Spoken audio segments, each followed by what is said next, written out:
নমস্কার বন্ধু, শ্রীমা হোমিও ক্লিনিকের পক্ষ থেকে আপনাদের সকলকে স্বাগতম। আশা করি সকলে ভালো আছেন এবং সুস্থ আছেন।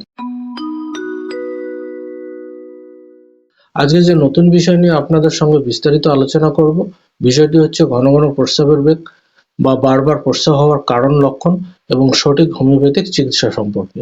এইরকম নতুন নতুন ভিডিও পেতে হলে যারা এখনো আমার এই চ্যানেলটিকে সাবস্ক্রাইব করেননি, তারা অবশ্যই চ্যানেলটিকে সাবস্ক্রাইব করবেন, একটি লাইক দেবেন এবং বন্ধুদের কাছে শেয়ার করবেন। আগামীতে কোন কোন রোগের ভিডিও দেখতে চান তা কমেন্ট বক্সে লিখে জানাবেন। যারা ইতিমধ্যে আমার চ্যানেলটিকে সাবস্ক্রাইব করেছেন তাদেরকে জানাই ধন্যবাদ। ঘন ঘন প্রস্রাব বা অধিক পরিমাণে প্রস্রাব হওয়া কোনো রোগ নয়, বরং রোগের উপসর্গ মাত্র। অনেকেরই দিনে ঘন ঘন প্রস্রাবের চাপ আসে, আবার অনেকের রাত্রে বেশি চাপ আসে, আবার কারো কারো ক্ষেত্রে দিনে ও রাত্রে সমান প্রস্রাবের চাপ থাকে। দিনে 4 থেকে 5 বার প্রস্রাবের চাপ আসাটা স্বাভাবিক ব্যাপার, কিন্তু যদি ঘন ঘন অথবা দিনে 10 থেকে 15 বার প্রস্রাব হয় তাহলে কিন্তু একেবারেই স্বাভাবিক ব্যাপার নয়। তখন এটি চিন্তার বিষয় হয়ে দাঁড়ায়, কারণ শরীরে গাঁটি গেড়ে থাকা কোনো জটিল রোগের ইঙ্গিত দিতে পারে এই সমস্যা। একজন পূর্ণবয়স্ক ব্যক্তি দিনে 4 থেকে 8 বার মূত্রত্যাগ করে থাকেন, তবে পরিমাণ যাই হোক না কেন, দিনে 8 বারের বেশি প্রস্রাব করলে তাকে ঘন ঘন প্রস্রাব হিসেবে গণ্য করা হয়। তবে স্বাভাবিক অবস্থায় কোনো পূর্ণবয়স্ক ব্যক্তির প্রস্রাবের পরিমাণ 24 ঘন্টায় 400 থেকে 2000 মিলিলিটার, অর্থাৎ প্রায় 2 লিটার, কিন্তু 3 লিটার বা এর অধিক হলে তা অস্বাভাবিক। চিকিৎসার ভাষায় যাকে বলা হয় পলিইউরিয়া। ঘন ঘন প্রস্রাব বা অধিক পরিমাণে প্রস্রাব দুটো আলাদা উপসর্গ। অনেক সময় এই উপসর্গ দুটি একসঙ্গে দেখা যায়। এর কারণ প্রস্রাবের পরিমাণ বেড়ে গেলে প্রস্রাব ঘন ঘন হয়ে থাকে। কখনো কখনো অধিক বা খুব বেশি পরিমাণে জল পান করার কারণেও ঘন ঘন প্রস্রাব হয়ে থাকে। একে সাইকোজেনিক পলিডিপসিয়া বা পিপিডি বলা হয়। কিছু শারীরবৃত্তীয় কারণে বেশি প্রস্রাব হতে পারে, যেমন অধিক মাত্রায় পানীয় বা অ্যালকোহল গ্রহণ, ক্যাফিনযুক্ত পানীয় গ্রহণ, গর্ভাবস্থায় অধিক মাত্রায় ভিটামিন সি এবং বি2 গ্রহণ প্রভৃতি। এইসব কারণ খুবই স্বাভাবিক। তবে ঘন ঘন প্রস্রাব বিভিন্ন রোগের উপসর্গ হতে পারে, যেমন ডায়াবেটিস একটি দীর্ঘস্থায়ী রোগ, আর এই রোগ যে কোনো বয়সের মানুষের যে কোনো সময়ে হতে পারে।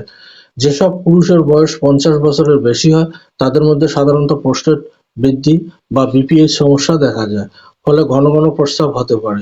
ইউটিআই সংক্রমণ হলে মহিলা পুরুষ উভয়ের মধ্যে ঘন ঘন প্রস্রাবের লক্ষণ দেখা যায়।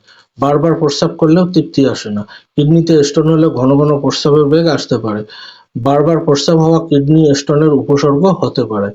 যৌনবাহিত রোগ অর্থাৎ সেক্সুয়াল ট্রান্সমিটেড ইনফেকশন রোগের কারণে কিংবা যৌন সংসর্গে ছড়িয়ে পড়ার সংক্রমণের কারণে ঘন ঘন প্রস্রাব হওয়ার সমস্যা দেখা দিতে পারে। প্রস্রাব করার সময় ব্যথা ও অস্বস্তি অনুভব হতে পারে।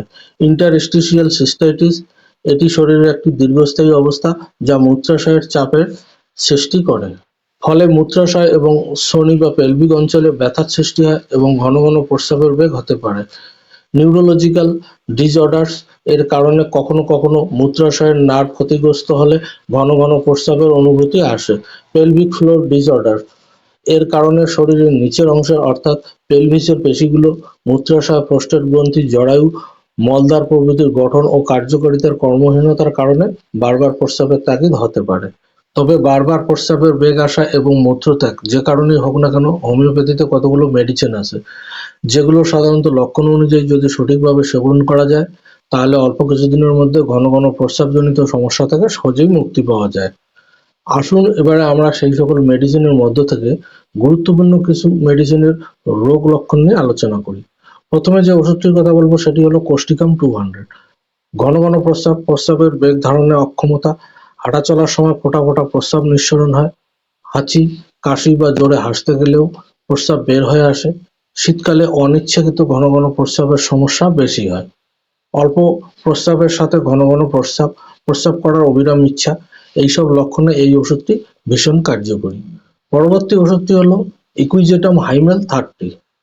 সিস্টাইটিস, মূত্রাশয়ের দুর্বলতা, প্রস্রাব ধারণ ক্ষমতা কমে যাওয়া, বিশেষ করে বৃদ্ধ, নারী ও পুরুষের ক্ষেত্রে এই ওষুধটি অত্যন্ত কার্যকরী।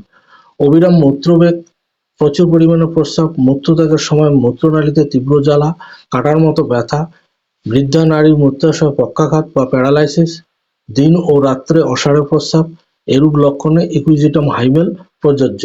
পরের ওষুধটি হলো পেট্রোসেলিনাম 30। হঠাৎ প্রস্রাবের বেগ, অত্যন্ত কষ্টকর বেগ আসে এবং প্রস্রাবের চাপে উঠতে না উঠতেই আপনা আপনি প্রস্রাব হয়ে যায়। প্রস্রাবের পর অসাড়ে ফোঁটা ফোঁটা প্রস্রাব পড়ে। এরকম উপসর্গে এই ওষুধটি সুফল প্রদান করে থাকে। এরপরের ওষুধটি হলো লাইকোপোডিয়াম 30। রাতে ঘন ঘন প্রস্রাবের সমস্যায় লাইকোপোডিয়াম খুব উপকারী একটি ওষুধ। অল্প পরিমাণে প্রস্রাব বা বেশি পরিমাণে প্রস্রাব হতে পারে, তবে রাত্রিতে বেশি হয়। থেমে থেমে প্রস্রাব হয় বা প্রস্রাব হতে হতে থেমে যায়। প্রস্রাব করার জন্য রাত জেগে থাকে, পেটে গ্যাস, কোষ্ঠকাঠিন্যের মতো সমস্যা এবং গ্যাস্ট্রিকের লক্ষণগুলো প্রস্রাবের সাথে দেখা যায়। পরবর্তী ওষুধটি হলো থুজা 200। যদি প্রোস্টেট গ্ল্যান্ড বৃদ্ধি হয় বা মূত্রথলি বড় হয়ে যায় এবং মূত্রাশয়ে ঘাড়ে কাটার মতো বা জ্বলন্ত ব্যথা অনুভূত হয় এবং ঘন ঘন প্রস্রাবের বেগ আসে, তাহলে এই ওষুধটি ভালো কাজ দিয়ে থাকে। ছাড়া ছাড়া প্রস্রাবের প্রবাহের জন্য থুজা বিশেষ কার্যকরী। পরের ওষুধটি হলো ক্যান্থারিস 30। ইউরিনারি ট্র্যাক্ট ইনফেকশন বা সিস্টাইটিসের কারণে প্রস্রাবের সমস্যা, প্রস্রাবের পূর্বে ও পরে জ্বালা, ব্যথা, প্রস্রাব করার অত্যাধিক তাগিদ কিন্তু প্রস্রাব নিঃসরণ হয় ফোঁটা ফোঁটা, ঘোলাটে প্রস্রাব, প্রস্রাবদ্বারে জ্বালা, এইসব লক্ষণে এই ওষুধটি ভীষণ উপকারী। এবং শেষ ওষুধটি হলো আর্জেন্ট নাইটিকাম 30। অসাড়ে অত্যাধিক পরিমাণে প্রস্রাব, দিন রাতে অসাড়ে প্রস্রাব হয়, প্রস্রাবের পর রোগী বুঝতে পারে, এইসব উপসর্গে এই ওষুধটি ভীষণ উপকার করে থাকে। এবারে বলছি ওষুধ খাওয়ার নিয়ম। এই ওষুধগুলির মধ্য থেকে লক্ষণ অনুযায়ী একটি বা দুটি ওষুধ নির্বাচন করে সেই ওষুধের 30 পোটেন্সি হলে 3 ফোঁটা করে 1 চামচ জলের সাথে দিনে 3 বার এবং 200 পোটেন্সি হলে 2-3 ফোঁটা করে 1 চামচ জলের সঙ্গে দিনে 2 বার খাবার খাওয়ার আধ ঘন্টা আগে 1 থেকে 2 মাস পর্যন্ত সেবন করতে হবে। এবং সেই সঙ্গে যে স্বাস্থ্যবিধিগুলো মেনে চলা উচিত সেগুলি হলো বিকেলের পর থেকে তরল পানীয় বা তরল জাতীয় খাবার এড়িয়ে চলতে হবে। কফি, ক্যাফেনযুক্ত খাবার, অ্যালকোহল, ধূমপান বর্জন করতে হবে। মানসিক চাপ বা উদ্বেগ কমাতে হবে। ওজন নিয়ন্ত্রণে রাখতে হবে। অতিরিক্ত ওজন মূত্রাশয়ের উপর চাপ সৃষ্টি করতে পারে, ফলে প্রস্রাবের ফ্রিকোয়েন্সি বৃদ্ধি পায়। নিয়মিত কেগেল ব্যায়াম করলে পেলভিক ফ্লোর পেশি এবং মূত্রাশয় নিয়ন্ত্রিত হবে। প্রস্রাবের ফ্রিকোয়েন্সি এবং জরুরিতা কমাতে সাহায্য করবে। আশা করি ভিডিওটি আপনাদের অনেক কাজে লাগবে। ভালো থাকবেন, সুস্থ থাকবেন। দেখা হবে পরবর্তী ভিডিওতে অন্য কোনো বিষয় নিয়ে। ভিডিওটি দেখার জন্য অনেক ধন্যবাদ।